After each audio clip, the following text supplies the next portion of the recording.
اعوذ باللہ من الشیطان الرجیم پناہ مانگتا ہوں میں اللہ کی شیطان مردود سے۔ للفقراء الذین احصروا فی سبیل اللہ لا يستطيعون ضربا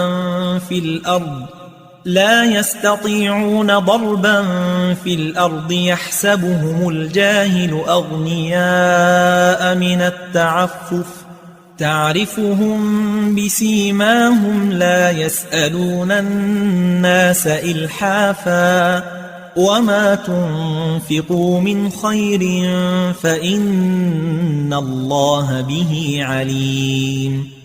اور ہاں تم جو خرچ کرو گے تو ان حاجت مندوں کے لیے جو اللہ کی راہ میں رکے بیٹھے ہیں اور ملک میں کسی طرف جانے کی طاقت نہیں رکھتے اور مانگنے سے آر رکھتے ہیں، یہاں تک کہ نہ مانگنے کی وجہ سے ناواقف شخص ان کو تونگر خیال کرتا ہے،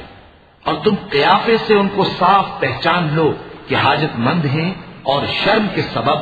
لوگوں سے منہ پھوڑ کر اور لپٹ کر نہیں مانگ سکتے۔ اور تم جو مال خرچ کرو گے کچھ شک نہیں کہ اللہ اس کو جانتا ہے۔